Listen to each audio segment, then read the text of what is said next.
Okay, I'd like to call to order tonight's study session of May 22nd, 2023 at 6 p.m.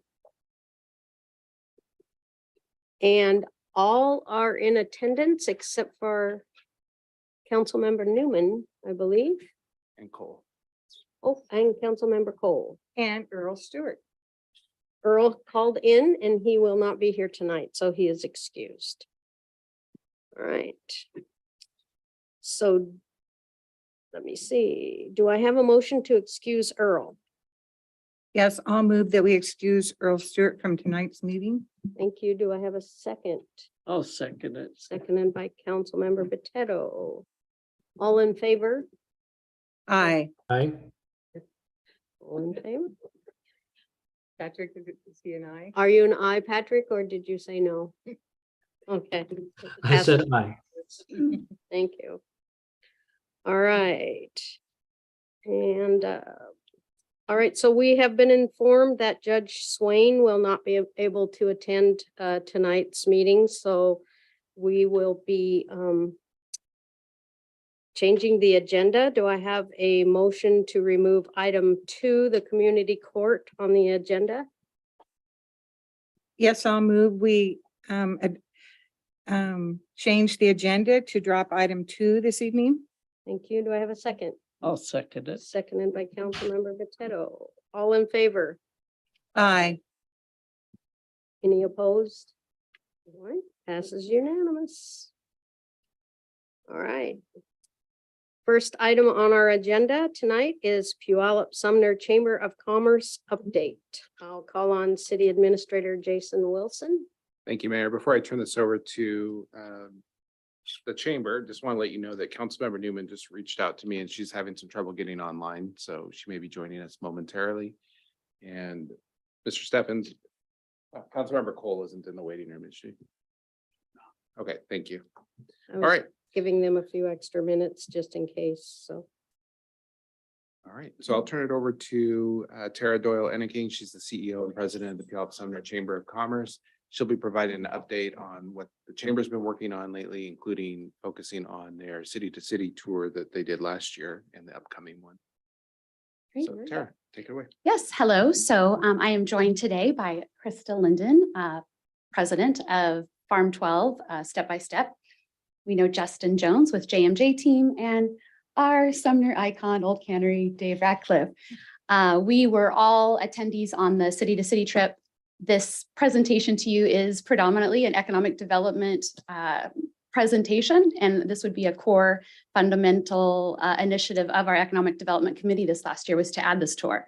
So we will make it colorful and exciting to hopefully engage you in looking at this opportunity a little closer for the city to join us. So first of all, our objective will be to explain why, why these tours, why an exploration tour. It's so much more than a field trip. Your trip is as good as the chamber you partner with, I will say, and Gilbert, Arizona is definitely a top in, Western United States as far as the advocacy they do, the economic development work. And so when they were able to roll out the red carpet and have their counterparts to our stakeholders at this meeting with their mayor, economic development director, and the incredible itinerary that they put together for us, we were very fortunate to have this first year kind of hit it out of the park from that standpoint. The types of attendees that came, again, we were very fortunate. We had Representatives Kelly Chambers, Eric Robertson here from your district, City Puyallup Mayor Johnson, City Councilman Dennis King, Economic Development Director Meredith King of Puyallup, Workforce Central, Corliss, Coleman Transport, Old Cannery, Farm 12, JMJ, Amazing Landscapes, Crockett's. So really, you're starting to get a picture of the diverse stakeholders that are truly community pillars. And so there's so much that happens intentionally by what we put in front of them in the way of programming, but the organic part that's the unintentional is what I feel is one of the more valuable assets to have these folks, convening for 4 days together and really developing friendships deeper that it's been really rewarding to see that kind of come to life. Why Gilbert? Gilbert was once the hay capital of the world. And Gilbert is just outside of Phoenix and has now grown in the last 30 years with their economic development plan exponentially. They now still consider themselves a town, I would say they're probably one of the largest towns now in the United States as they have 280,000 people. That wasn't the case. There was a vision and a long 30 years to get there. One of the greatest insights I would say from that tour is just learning how city, county, state, public, private, chamber really was all marching hand in hand and saying the exact same thing. The aspiration was definitely a shared one. And once cities started investing, private dollars came in, and it just really, the way they innovatively, really turned the city on was a collective effort for sure. So I hope our presentation definitely, echoes that point again. Their mission to anticipate, create, and help people. They had a very centric heritage district that was very nostalgic. The different types of things that were happening there, they got similar to us, kind of the railroad, that goes right through town. They have, people want the walkable, safe, lighted areas. So all of that is something they had to kind of bring to fruition. And again, with their 30-year plan, it's working so well. Which way? There we go. This was what, the area of Gilbert looks like 30 years ago. And now you can see, with their water tower and lights and streetscaping, they weren't trying to be, the next Scottsdale per se, or a Phoenix, where they really, really wanted to preserve that nostalgia. And so I think they were very calculated in the way they did it, not unlike what I think Puyallup or Sumner would want for their area as well. They had an area called Agritopia that we'll share a little bit more about. And I think you could liken it to a gem we have in our community, an asset out by Farm 12, when you start to think about turning, organic farms into a space where people are living, and there's a winery and a maker space and community event halls, and just really an incredible vision. They have 166 acres to work with. We have slightly less than that, but we certainly have a real pioneer trying to make something like this come to fruition. So I know it was very inspiring to kind of experience that. This is more of Agritopia here. Again, a makerspace coffee shop, organic farm. This was their community hall that they did some of their presentations in, open to the community. And then when we just talk about what was the look and feel, they captured great murals, similar to a lot of what you're doing here. I was really appreciated the fact that City of Puyallup was inspired by so much of the streetscapes that were there, that they immediately came back from this trip. And Councilman Dennis King made a request for $150,000 of the budget to go into something similar. So again, it was one of those things. I don't know what's going to light someone's board, but you put it in front of them, you have conversations, and something jives, and you realize, hey, we can do that. And it's a low hanging fruit. It's something we can execute on. So that was great to hear and see. And again, just trying to paint a picture without going into too much detail of all the different things we learned. But, when I think about some of the new breweries or tap rooms that are coming, and including a dog park at them, that's what other cities are doing. That's keeping in step with what is happening out there and what really creates a vibrant community where everyone's coming out together. So just a quick glimpse of why Gilbert. I'm going to turn it over to you to talk about your part of this tour. Your experience. Here you go. Thank you. Well, I have never been to City Hall here in Sumner before. And that might tell you how closed my world has been over the last 26 years, raising 7 girls and really just focusing on growing step by step and Farm 12. So I have not really been in a place in my life where I would say yes to a trip like this to Gilbert, Arizona, but Tara is pretty persuasive, and I did end up going. And I'm super glad that I went. I did not have any preparation. I did not prepare for the trip at all. I just trusted that she was taking me somewhere it would be, I'm just going. And so I punched in the address and I arrived at Joe's Farm Grill, which is a restaurant in Agritopia. And when I pulled in, my first thought was, yeah, there's something very familiar feeling about being here. And I had no idea what I was about to tour. So we had breakfast, and then the tour of Agritopia started, and I was incredibly blown away by how similar it is, although much larger in size and scope to Farm 12. So the preservation of what used to be in both their land and their buildings, and then an economic engine, their commercial and retail development to make that preservation possible. So it was fascinating to me to listen to The Economic Development Director and staff talk about their mindset and the public-private partnerships and the creativity that they needed in order to develop such a cool project. So after the visit, I'm very interested in the nuts and bolts of things, and because I've been very involved in the nuts and bolts of how Farm 12 has come to be. And so I called and interviewed the Director of Economic Development in Gilbert, whose name is Dan Henderson. And I'm just going to say a little bit about our conversation with him. There's may not be anything new here for you, but I just wanted to share points of my conversation where a thing or two might stand out. A few stats that Gilbert is the #1 place to live in Arizona. I'm not sure if that's factual or subjective, but I suppose that's what he said. And they have the lowest employee to population ratio in the state, which I also thought was fairly interesting. And like Tara said, their population is 280,000. And something that they at one point in time had a tremendous amount of customer complaints about their permitting process. And someone on their staff suggested this idea to the city, and they created what's called TCSB, which is Taking Care of Small Business Program.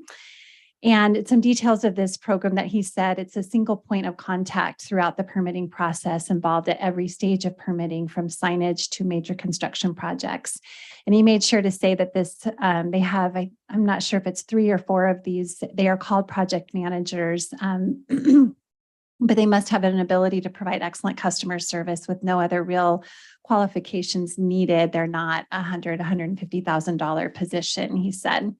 This TCSB provides expedited turnaround times, helps with the applicant to pursue any grant writing possibilities that might be out there, federal, state, and local. It streamlines the permitting process for them. And I really just loved the name of it and what it communicates to the user, to the customer. They created TCSB to provide a quicker out of the permit system, and realizing that the quicker they get it out, the quicker the tax revenue is created for the city. And he used a time frame of around 10 weeks. And I'm not sure if that's like an average of 10 weeks or, but that was the time frame that he used. And then he talked about construction tax, development fees, property tax, sales tax, all of those types of taxes. And then the less cost and the less frustration to those applying for permits. He said, we want our customers to be delighted and our customer service to be excellent. We want our standard to be the best in the region and higher to that standard. We want to win on customer service and turnaround time. We are going to get you in and we'll beat everyone's turnaround time. We understand time is money. And why Gilbert, he said, we want your business. We want to be the best. We understand you have choices and we want the opportunity to learn from you, the customer. And then he gave some very practical ways that Gilbert ensures that the success in their permitting process. He said every year they invite all of those who have gone through the permitting process that year to share how the experience was for them. And he's made a really a point to say that we set these times for during the day when it works for the person we're inviting, not when it works for the city. He said we use Lean Six Sigma for process improvement, every effort to increase efficiencies with the permitting process, and we make sure that everyone understands that they must be committed to the project management schedule, including the person applying for the permit, which makes sense, but also is really important to communicate.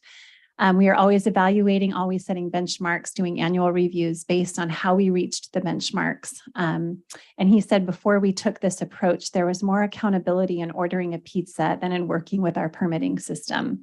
Domino's guarantees your pizza is delivered in 30 minutes or less, and they shoot for 20. So I thought that was a real interesting comment that he made. Something else I thought was interesting, to be clear is to be kind. Communication is the most important aspect of customer service for them. The City Council has prioritized and funded economic development. Every dollar invested in economic development returns 7. And we want to create a place where the market wants to invest.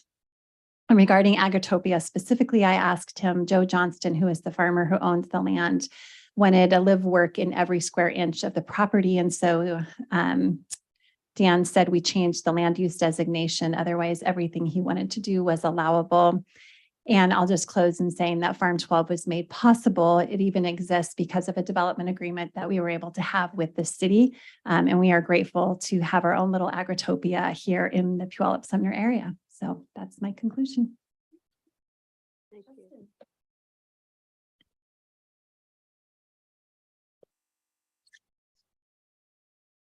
Well, I'm going to talk a little bit about what we saw as far as the public investment that really brought out private investment. And as Krista just highlighted, I mean, a great value of these trips is that we see that we go to these places, we see these things, and it's like, how did they do this? But getting to talk to the people and really understand that. And so one of the elements, I mean, that they very much highlighted, and we see the city of Sumner doing this, is that for every dollar that they put into public investments in their roads and infrastructures and different things that you'll see here, they've seen a $7 return of private money going into that, which then has resulted in increased property values in their downtown, what they call their heritage district. That's and then the tax revenues to go with that. So some of the things that they've done, they dedicated specific rideshare areas where not really on their main street, just like a block off to knowing where all the kind of different rideshare would go. That's where it direct everybody to that. So that's kind of an interesting piece of what they did, using that real curb management piece. Go to the next slide. They also, this is actually a private park at a great brewery, Oso. It's a great place and dog friendly. And this is developed right off of a public alley. So they worked with their codes to allow this type of development to happen, where you're really having private parks to in addition to public spaces. This, you know, somewhat similar to the alley activation that the city's working on of these festival streets that be closed off, curbless environments. There's now actually a great private park to the right in this picture. So great space, but then also at the back of it is parking garage. So they figured out a way to build 2 4 or 5 story parking garages to be used for public downtown parking. And what that did is it allowed dense development to happen along the street fronts that they wanted to see. And it took out that parking requirement as like a design criteria. So often as buildings get designed, it's really parking first. So they figured out how to do that, charge a fee within their fee structure to pay back for this. By the way, this actually has public bathrooms in it, which were clean, I would surprisingly. Yeah. Go to the next one. Another great idea, we see how they implement combined trash. And so these are in the alleys where they put them kind of away from the businesses, but they have the benefit the city runs their refuse collection there, but they're able to bill out individually, but all the businesses bring their trash into one spot, and you don't see dumpsters and things like that all around. Go to the next slide. And then you know, they kind of some flexible design standards. This is right downtown. This is the beaver there on the top of the building.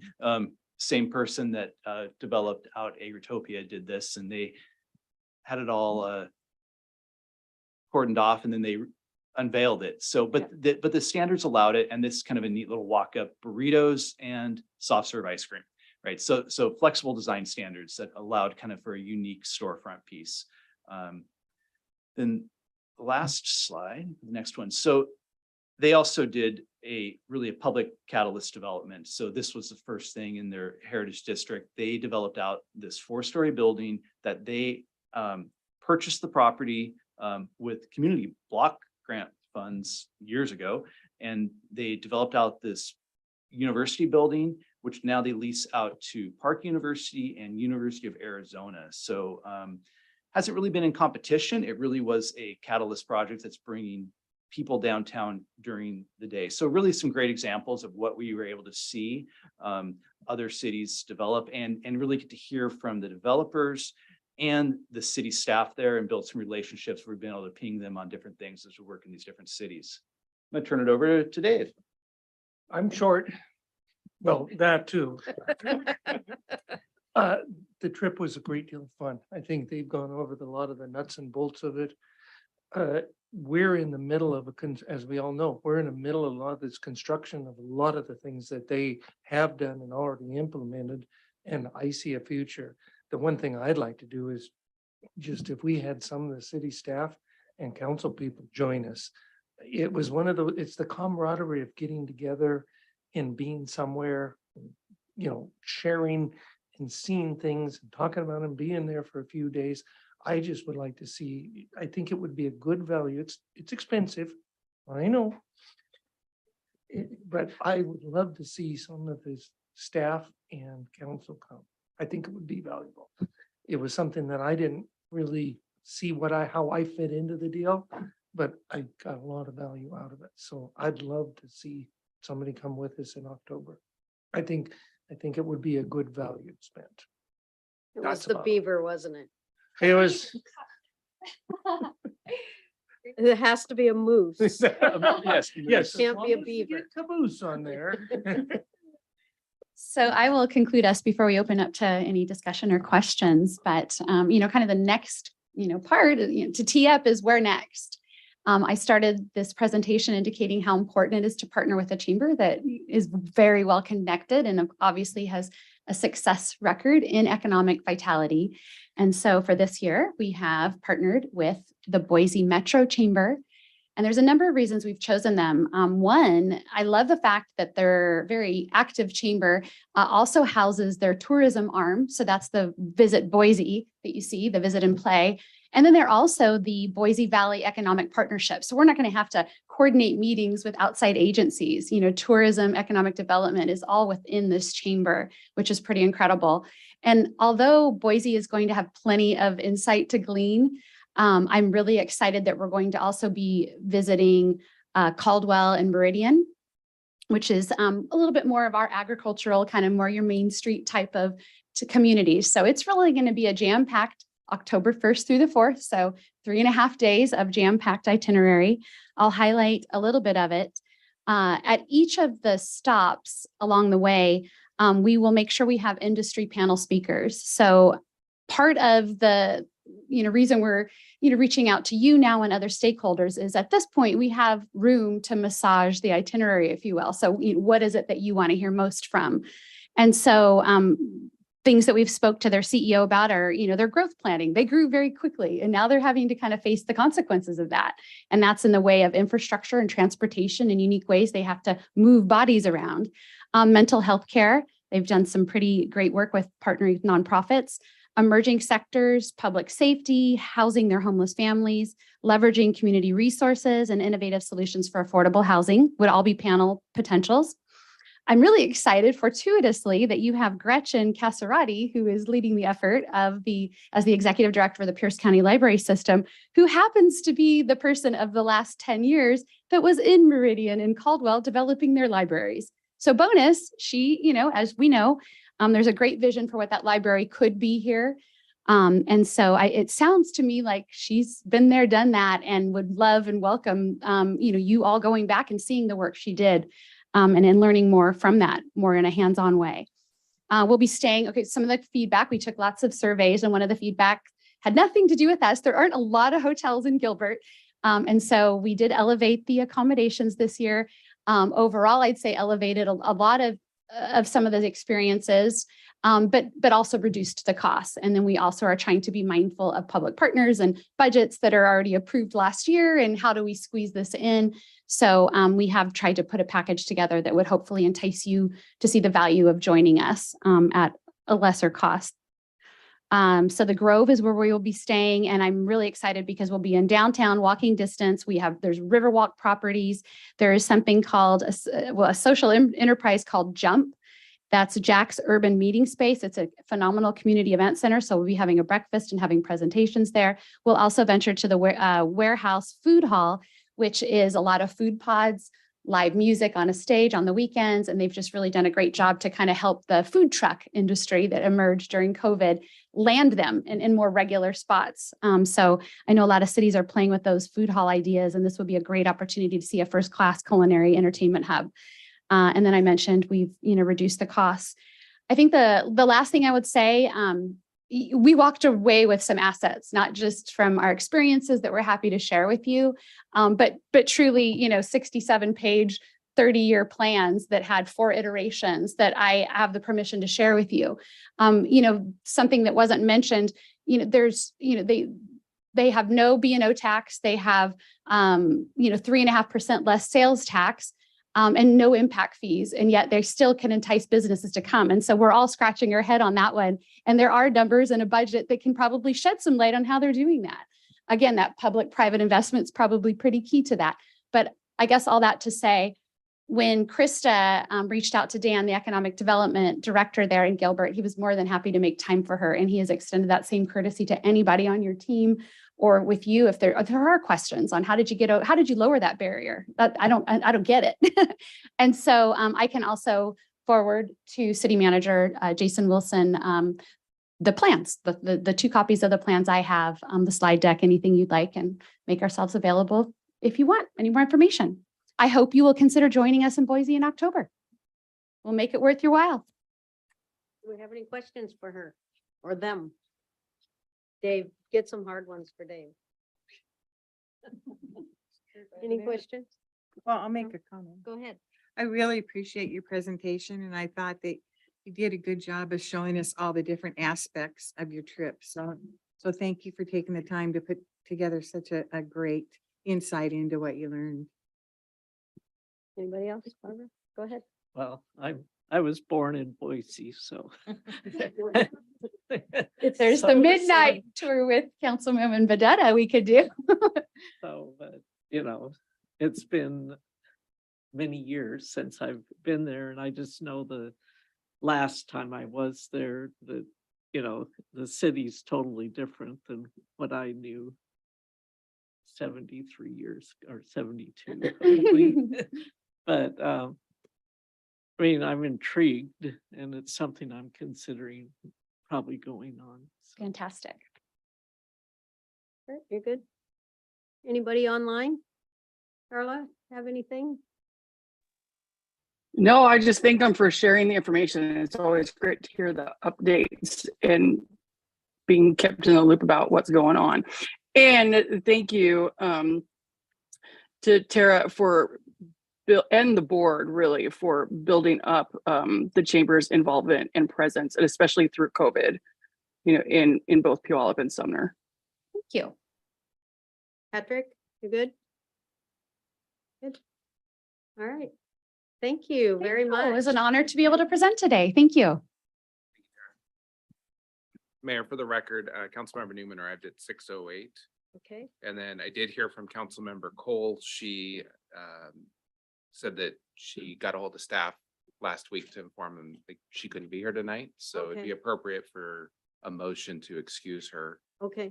if we could get that. Do we have a motion to excuse Councilmember Cole? I'd like to. I'll make them. Excuse Councilmember Cole. Do I have a 2nd? I'll second. By Councilmember Newman. All in favor? Say aye. Aye. Aye. Any opposed? No, passes unanimous. Thank you, Mayor. Yes. All right. City Thank you, Attorney Tara. Marquez will be coming up to present the next item, which is the Pierce County Opioid Abatement Council Interlocal Agreement. Give her just a moment to get her presentation up.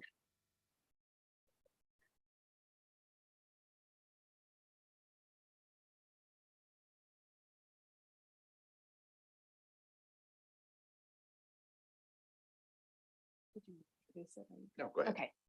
Good evening. I am here to briefly talk about the next step in our distribution of the settlement funds against the opioid manufacturers and distributors. So almost exactly a year ago, we were before you requesting authorization to enter into an MOU.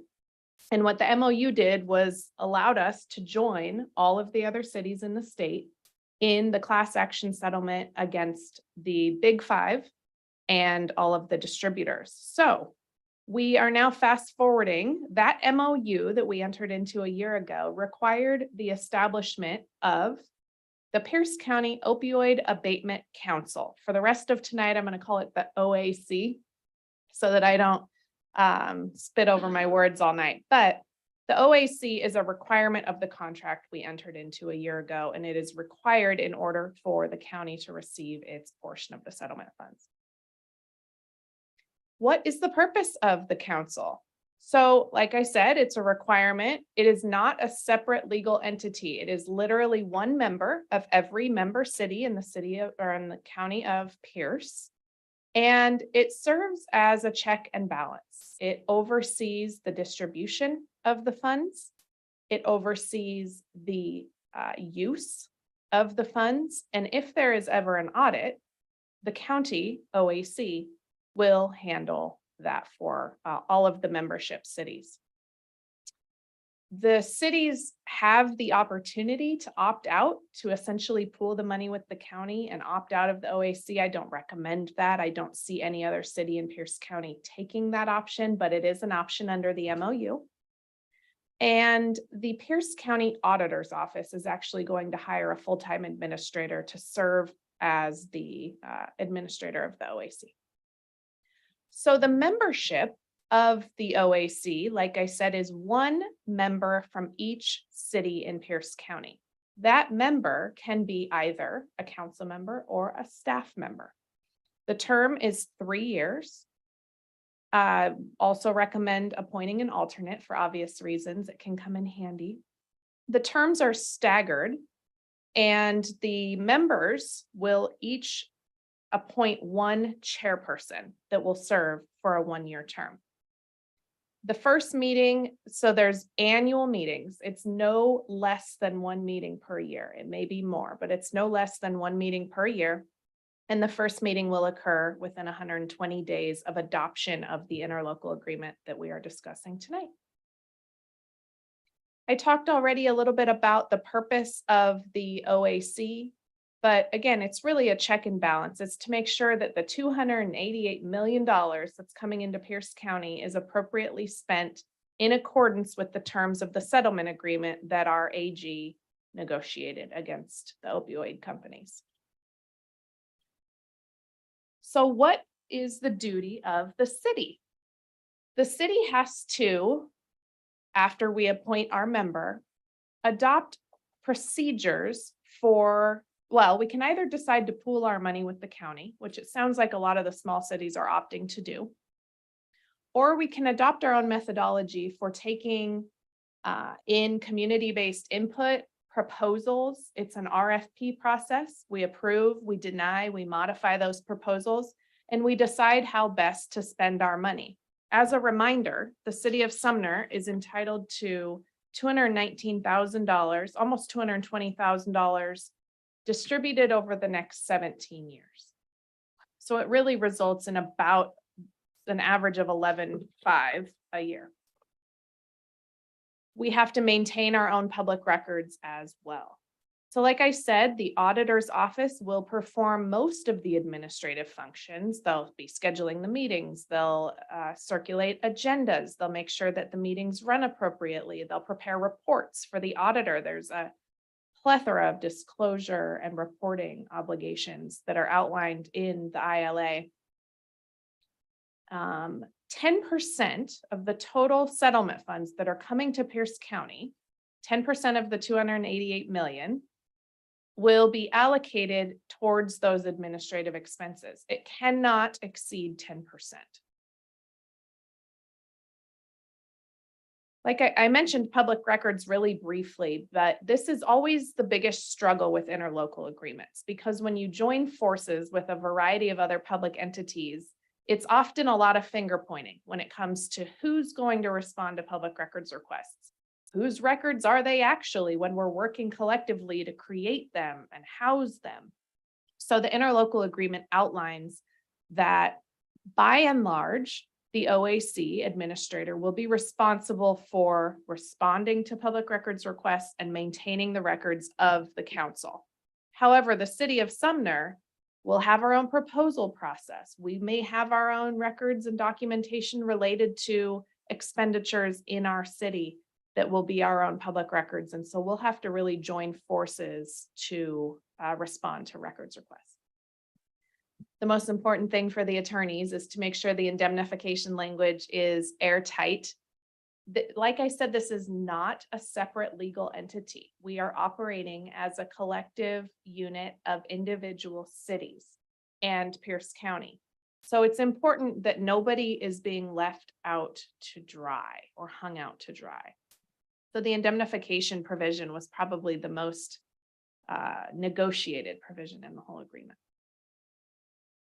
Next steps. The interlocal agreement that establishes the OAC will be before council on June 5th. We recommend that that same night, the city council appoint its member And like I said, that can either be one of you, or it can be a staff member to serve a 3-year term. The first meeting will occur within 120 days. And again, it's 1 meeting per year minimum.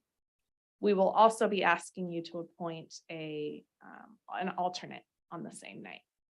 All of these interlocal agreements need to be adopted and recorded with the Pierce County Auditor by the end of June. The date we're all aiming for is June 23rd, so that by July 1st, the OAC is established. We can report to the state that we did what we were supposed to do under the MOU and be off to the races to spend this money. The MOU we entered into last year outlines all of a variety of ways we can spend the money. Most of it is pretty obvious. You can establish treatment programs. You can spend it on programs like community court that address the underlying reason that folks are in the criminal justice system. You can support people in treatment, recovery, housing. There really is a laundry list of ways that this money can be spent. So we have a lot of leniency, but we've got to join this OAC as the first step. And I'm happy to answer any questions. Councilmember Potato. So who on the staff would be overseeing? I mean, is it the legal department, or, I mean, who would be an appropriate staff person to? I'm really glad you asked. I've thought a lot about this. I personally recommend that Jason actually serve in that role. I think that he is, he's a subject matter expert on all of this. He's been involved since it all started. He would be available for the 1 annual meeting, and he would be able to come brief council. I think he's the most appropriate. Other colleagues that I've spoken to are also recommending staff members, some finance directors, other city administrator or managers. I just want to circle back on one point. You know, we're getting about $11,000 a year. Obviously, that's not a lot of money for a city to do anything meaningful with. So what's going to happen after the OAC is formed is there's going to start being discussions regionally on how do we possibly use that money pooling, you know, whether that's with Bonnie Lake or Puyallup, Fife, could be partially with the county, or we might say, you know what, we need funding for community court, so we're going to put it there. That decision is yet to be made, and that will definitely involve council regardless of who is your member on OAC, because the OAC member is really just there, Andrea said, to be that checks and balances for the county to make sure that not one entity is spending their money inappropriately, not in accordance with the MOU. How we actually spend our money will be a policy decision by our council on what we do with it. Another question I have is, there's $288 million, and for us to just be getting 219,000, how do they decide who gets how much? Yeah, that's Yeah. a really good question. And I wish I knew the scientific formula that went into it. It was based on population. And so Pierce County is getting approximately 30 million. Tacoma's the next largest city or next largest entity in the county, and they're getting approximately 19 million. So it just scales down from there. We're on even playing field approximately with Bonnie Lake, Edgewood, other cities of our size, but it doesn't feel like a lot. And that's why I think there's a lot of incentive to pool our money, with the caveat that the majority of services for those that are addicted to drugs are in Tacoma or unincorporated county. We have very little to offer to addicts in our community. And we see that as a problem because people don't have transportation to get to treatment, or it's just too inconvenient, even if they do have transportation. So making sure that even if we pool the money, it ends up impacting Sumner is going to be really important. And that's why the OAC membership is also really important. Advocate for Sumner. Go ahead, Cindy. So my question is on this pooling the money. I don't quite get it. We're joining this group. Everybody's pooling their money that joins the group. Not everybody's pooling their money in that. Okay. Those decisions haven't been made yet, but the chatter I'm hearing is about half and half. Okay, so I think that's the thing. I thought once you joined, you were agreeing to pool, and that's not necessarily. Nope. Okay, so you may join this group and then you may break off into smaller pools? You may join this group and then accept your full disbursement of money and spend it as you wish, with reporting requirements back to the OAC. The OAC is the city council, if you will. Okay. So the money gets distributed. The cities can either give it back to the county to pool and do some big project together, or they can keep it, spend it, keep accountings, and then report back. But we're getting it in small allotments. So to get any kind of program up and going or any kind of situation, you would almost need to pool with other cities to come up with something, wouldn't you? I mean, isn't that what you're thinking, that our 11,000 per year would hardly establish any kind of treatment or help but if you put it in our court system, could they use it for that Yes. kind of same Yeah, type of that's- situation? That's just about the only local expenditure we could come up with that would be worth keeping the money ourselves, is our community court program. But we have been so lucky to have grant funding for our community court program, and there's more coming down the pipeline that Judge Swain has applied for.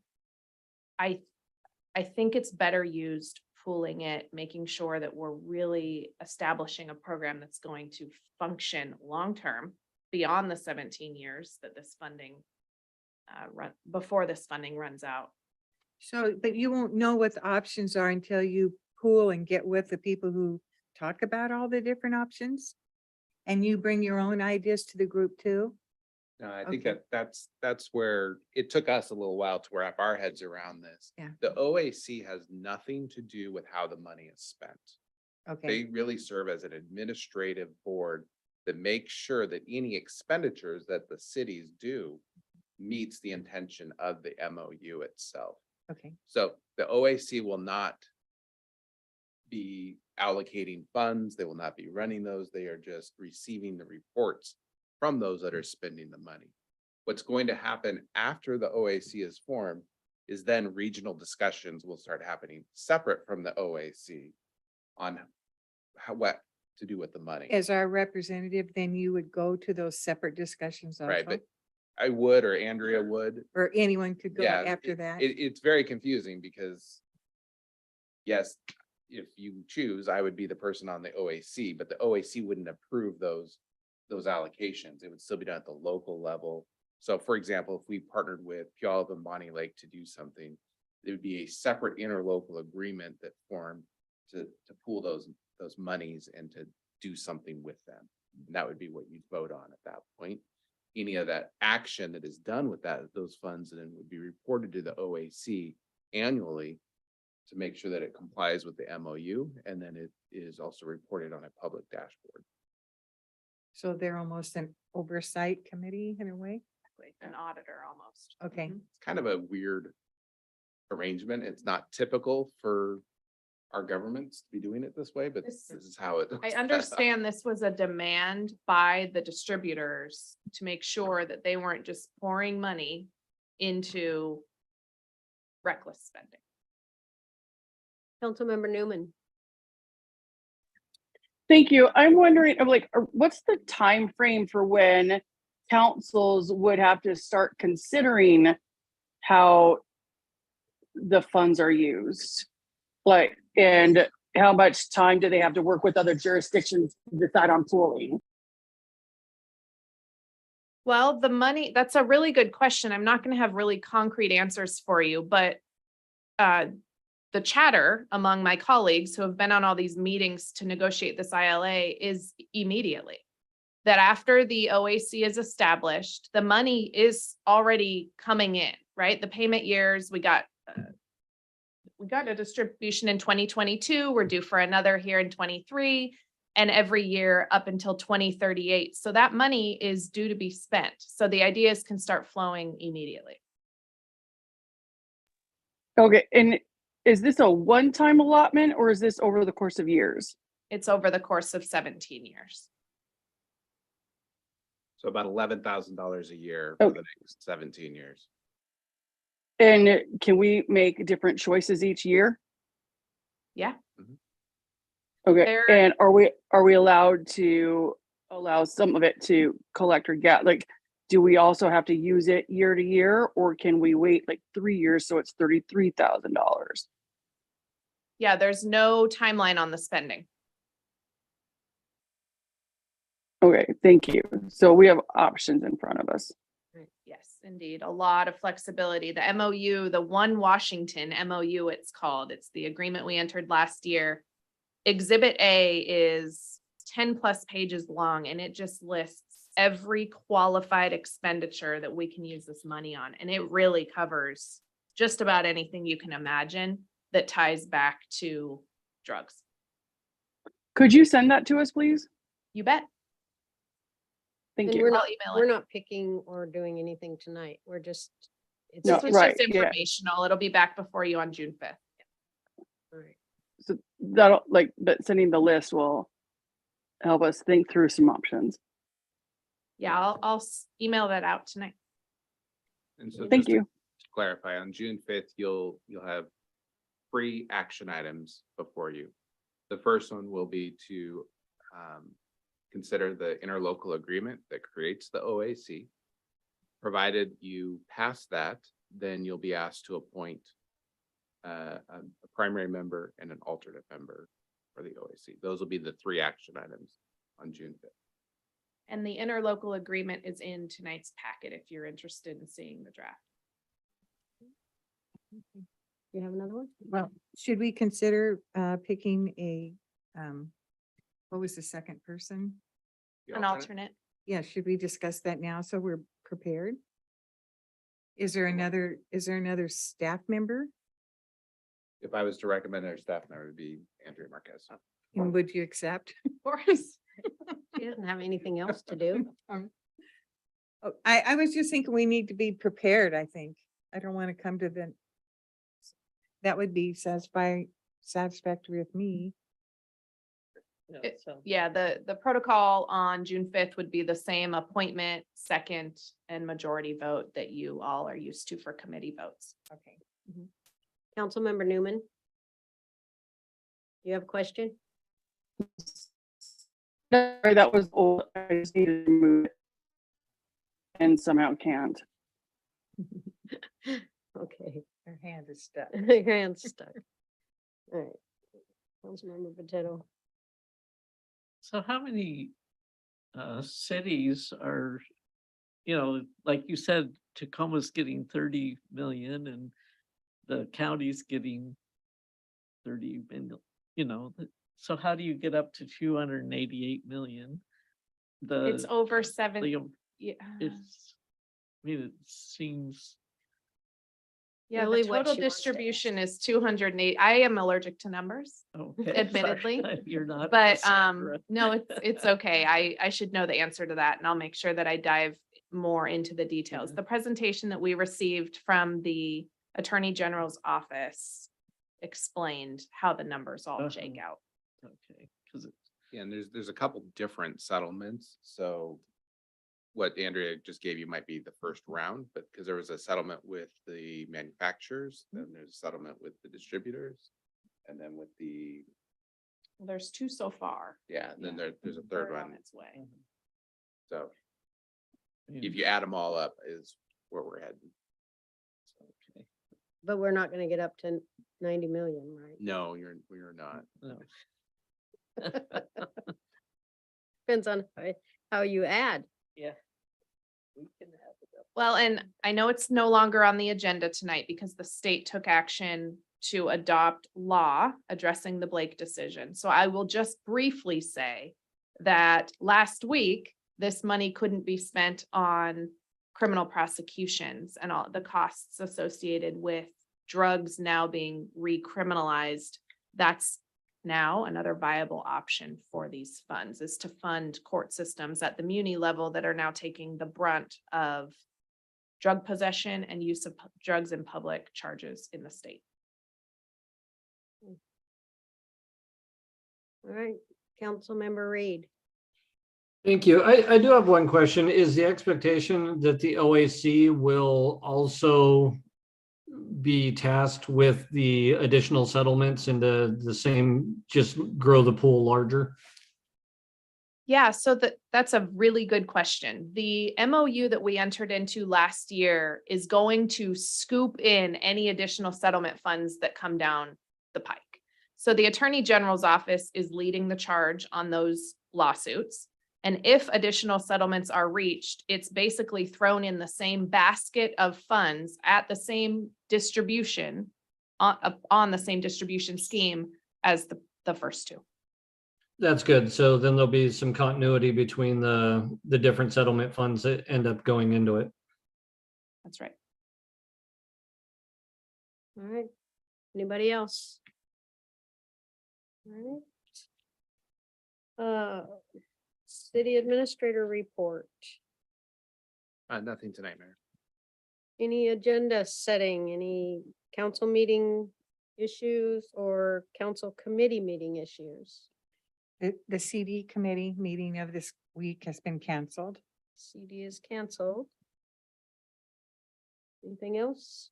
Anybody else? Anybody online? None? Okay. We have no executive session. And so I say we are adjourned at 6:52. Good night.